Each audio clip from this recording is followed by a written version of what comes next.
What's up YouTube? We are back with another how-to video. My name is Dominic Gines and I'm going to be showing you how to do a handstand.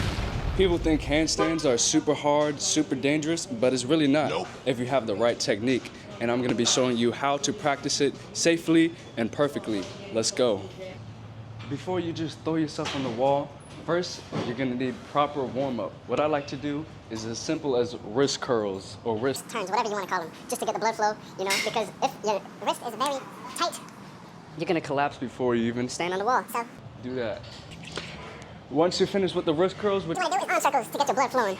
Big backwards, big forwards, small forwards, small backwards, just to get that blood pumping.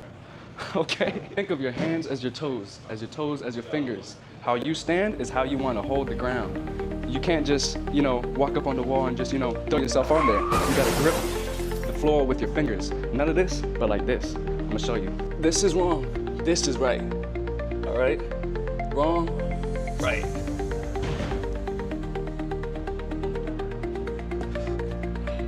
Wrong, right.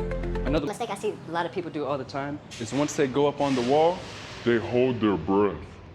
That's how you pass out, like this. Okay? You don't want to do that. You want to keep a steady breathing pace. In your nose, out your mouth, slow. Don't hold your breath. You're gonna be looking like a lobster, looking crazy. All right? Go onto the wall, find a nice flat wall so you can rest yourself on. Kick up onto the wall and just hold that. And first, practice breathing. As I said, in your nose, out your mouth.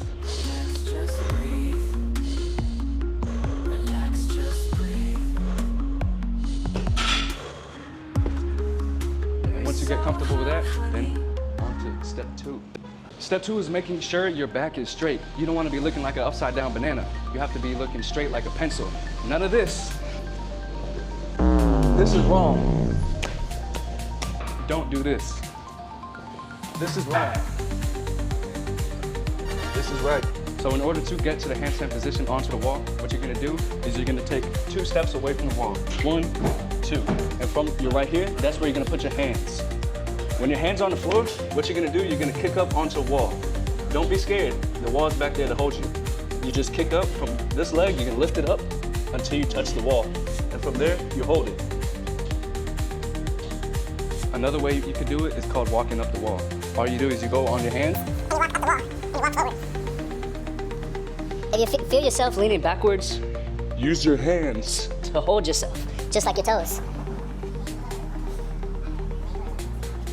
So once you get comfortable with that, go back to the wall and just slowly kick yourself to find your perfect balance zone. Just slowly. This is gonna build wrist strength, core strength, and with enough practice of this, you'll be on to go to step 5. The scariest things about handstand is falling. But first, you're gonna have to learn how to fall. I fell many, many times trying to learn a handstand, but once I learned how to fall, that's when handstand stopped being scary.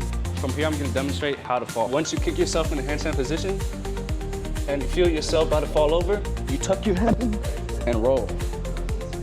That's if you're falling backwards. If you're falling forwards, all you have to do is put your leg forward. If you're falling backwards, tuck in and roll. Make sure you're on a soft surface like grass, sand. If the surface is hard, you'll find a lot harder time falling, but if you tuck and roll, it won't be as scary. Once you learn how to fall without cracking your neck open, then you're gonna learn how to do step 6, which that is actually holding the handstand for a long period of time. Let's get into it. Since you already found your balance zone, you're gonna go straight into that. Find it, kick up, and hold it. So once you kick up, it's okay to adjust your hands. It's perfectly fine. But once you find that perfect position, you're gonna hold it. Remember to engage your hands. You need to use your fingers. You need to use your fingers. And make sure you're breathing, because if you're not breathing, you're gonna fatigue very easily.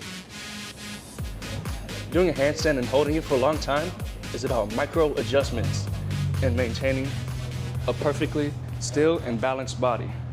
A handstand is not as hard as it looks. Once you master, or at least you have a good hang of the fundamentals, then you'll be popping handstands. I'm talking about at McDonald's, at KFC, at the lakefront, wherever. Handstand anywhere, anytime, you got it. What I like to do most is, once I'm learning how to, I take my shoes off. From there, for whatever reason, it's a lot easier.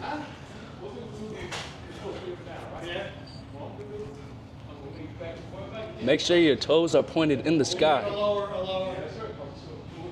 And like I said, micro adjustments. Engage your fingers, engage your palms. If you feel like you're leaning backwards, kind of sink your shoulders in, just as your feet. All right. Think of your feet as your hands. If you're leaning forwards, what do you do to catch yourself? You like kind of scrunch your toes in. When you're leaning backwards, what do? You kind of like shift your body down. Same with when you're doing a handstand. If you feel like you're leaning backwards, you sink your shoulders in. If you feel like you're leaning forwards, you grip the ground more and kind of push yourself back into a perfect position. Once you found your balance point, and once you could hold a handstand for at least 10 seconds, from there, you can move on to bigger and better things. Walking, doing push-ups, and even the one-handed one, which I'm still practicing and working on. But that's how you do it. That is the end of today's video. Make sure you like and subscribe. If you have any comments, make sure you ask them in the comment section and I will reply. In later videos, I'm gonna be explaining how to do other calisthenic exercises. And that is the end of today's video. Like and subscribe.